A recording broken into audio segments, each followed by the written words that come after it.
ఏలూరు జిల్లా జంగారెడ్డిగూడెంలోని 1832 పొగాకు బోర్డు వేలం కేంద్రాల్లో పొగాకు కొనుగోళ్లను ఆంధ్రప్రదేశ్ రైతు సంఘం నాయకులు పరిశీలించారు.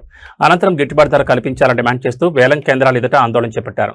ఈ సందర్భంగా రైతు సంఘం రాష్ట్ర సహాయ కార్యదర్శి కె శ్రీనివాస్ మాట్లాడుతూ ప్రస్తుతం కిలో వర్జీనియా పొగాకు ధర 170 నుంచి 275 వరకు మాత్రమే పలుకుతోందని తెలిపారు. ఎన్ఎల్ఎస్ ప్రాంతంలో 80 మిలియన్ కిలోల ఉత్పత్తి కాగా కొనుగోలు ప్రక్రియ చాలా నెమ్మదిగా సాగుతోందని ఆందోళన వ్యక్తం చేశారు. ఎకరాకు 3.50 లక్షలకు పైగా సాగు ఖర్చు అవుతున్నప్పటికీ రైతులకు గిట్టుబాటు ధర దక్కడం లేదన్నారు.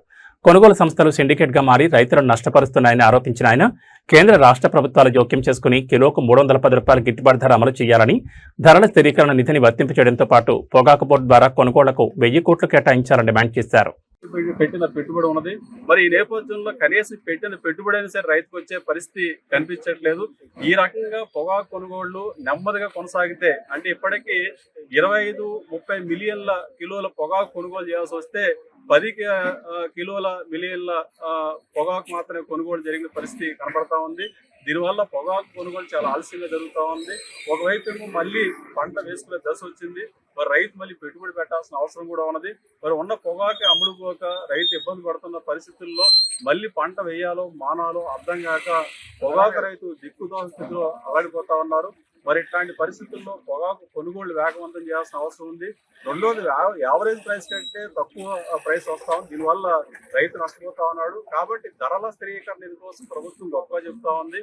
మరి ఇట్లాంటి పరిస్థితుల్లో వర్జీనియా పొగాకు రైతులకి ధరల స్థిరీకరణ నిధి పథకాన్ని కూడా వర్తించేయాల్సిన అవసరం ఉందని చెప్పేసి మేము రైతు సంఘంగా భావిస్తా ఉన్నాం. రెండో వైపు ఏమో పొగాకు బోర్డు నుంచి ఉన్న నిధుల నుంచి కూడా 1000 కోట్లు కేటాయించి పొగాకు కొనుగోలు చేయాలని చెప్పేసి రైతులు కూడా పక్కన డిమాండ్ చేస్తా ఉన్నారు. మరి ఇట్లాంటి పరిస్థితుల్లో పొగాకు రైతులు గట్టెక్కించే విధంగా ప్రభుత్వం యొక్క చర్యలు ఉండాలని చెప్పి కోరుతా ఉన్నాం. అయితే ప్రభుత్వం సమీక్ష చేస్తా ఉంది. కేంద్ర ప్రభుత్వం దృష్టికి కూడా కొన్ని సమస్యలు తీసుకెళ్లింది. అయినా సరే పొగాకు రైతు సమస్య మాత్రం పూర్తిగా పరిష్కారం కాలేదు. మరి ఇట్లాంటి పరిస్థితుల్లో వాళ్ళ రాష్ట్ర వ్యాప్తంగా జరుగుతున్న ఉద్యమంలో భాగంగానే ఈరోజు ఈ పొగాకు బోర్డు వేలం కేంద్రాలు మేము పర్యటన చేసి పరిశీలించడం జరిగింది. కాబట్టి ఇప్పటికైనా సరైన గిట్టుబాటు ధర కల్పించి రైతులు గట్టెక్కించే చర్యలు చేపట్టాలి.